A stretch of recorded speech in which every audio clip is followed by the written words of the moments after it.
Hey, Mike with Nerd Problems Gaming here, the channel where we go through the good and bad of everything nerdy to make sure you spend your time on the best of the best. And today's video, I'll be doing a review of the book Armada by Ernest Cline, so let's get into it.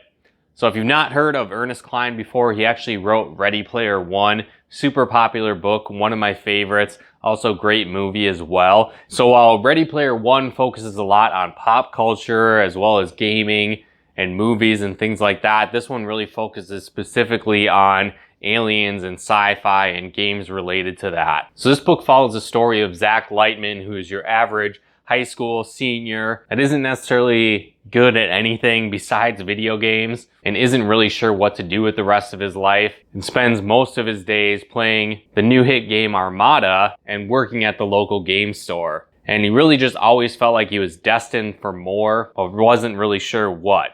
Zach also seems to tend to get in fights and trouble often and has a lot of anger and frustration built up in the fact that he lost his father at an early age and has been dealing with that ever since. And growing up, he really idolized his father, who was also really into retro gaming and sci-fi, and Zach develops that love as well over time. And one day at school, Zach sees out the window an exact make and model spaceship that he sees all the time in the Armada game. And so while he thinks he's crazy and going insane, he actually goes on an adventure to help defend the Earth against the oncoming alien invasion. And so this book follows a pretty cool concept where people who defend the Earth are actually recruited by the military from the top players of the Armada game and a game called Terra Firma. And so you follow Zach's adventures of becoming a new enlisted soldier and unraveling the mystery of the upcoming alien attack. So when it comes to the book itself, I really like it. I think it's an easy read. I think a lot of the characters are really relatable as well. Now for me, I'm kind of more of a hardcore nerd, so I got a lot of the sci-fi references and gaming references. And same thing with Ready Player One, they dive really deep into kind of obscure references in a lot of cases.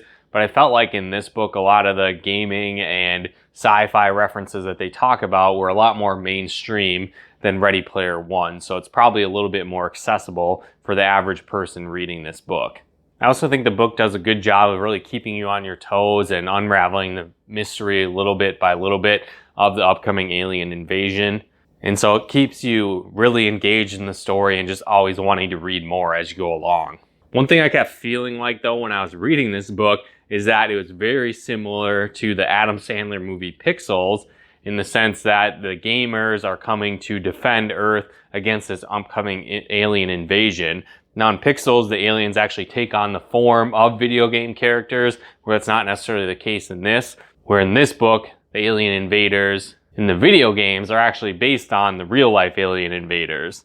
I also thought it was kind of funny too, where this book came out on July 14th, 2015, and then Pixels came out on July 24th, 2015. So they're only 10 days apart, which is pretty crazy, and yet they have very similar storylines. So it wasn't really like one was copying the other one, because obviously they couldn't film an entire movie in just 10 days. So it's kind of interesting that they both came out with a similar concept coming out around the same time. So I'm going to jump into some heavy spoilers here. So if you don't want to know any more about the book and you want to read it for yourself, definitely go check it out first. But let's jump into some other aspects of the book that I thought were interesting. But this area will contain heavy spoilers, so be warned. Now another difference with this I thought was pretty cool is that they actually have two games that they're pulling from. There's the Armada game, but then also the game Terra Firma. And so the Armada characters are basically controlling drones to help defend against the alien invasion.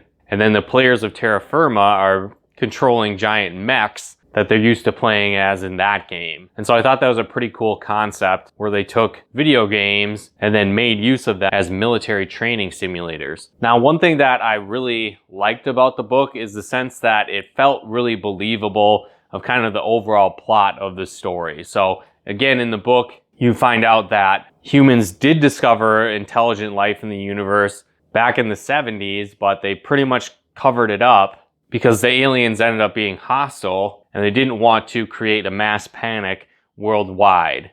And so steadily, the military has been working in the background over years and years to develop technology to defend the Earth and also defend against ongoing attacks from the alien invaders. And so in the book too, it really talks a lot about how sci-fi movies and books and TV shows and video games are all just a military training tactic almost of preparing the human race to accept the fact that aliens are real and that they are hostile and they are coming after the Earth, but then also using it as a means to train people for the upcoming battle against them. And so I think that seemed pretty realistic because, I mean, right now they're actually doing like virtual surgeries where doctors are controlling drones and machines over the internet to perform live surgery. And so thinking that someone could control a drone via a video game console isn't necessarily that far-fetched, and it seemed like it would be a pretty efficient way to train a military that's using robots and drones like they do in this book. And so I like that aspect in the sense that it was believable. I also like too that it kind of answers some of the questions as to why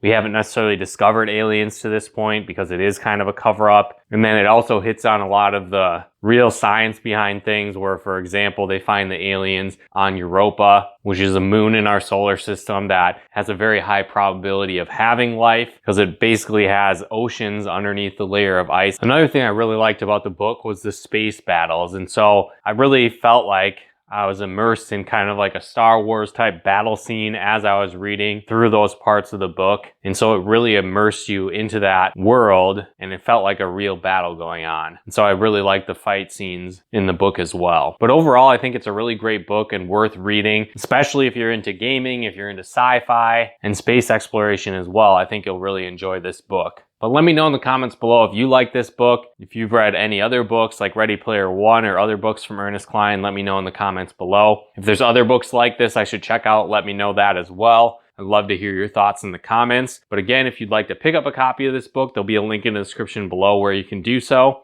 And if you enjoyed this video, smash that like button as it really helps out the channel. And if you haven't done so, subscribe and turn on the bell notifications to get the latest updates of new nerd videos we put out. And if you'd like to help us support the channel, pick out content and more, become a patron of ours at nerdproblemsgaming.com/Patreon. And if you'd like to plug into our live streams and Let's Plays we do on the channel, you can follow us on Twitch at nerdproblemsgaming.com/Twitch. But once again, thanks for tuning in and we'll talk to you more soon.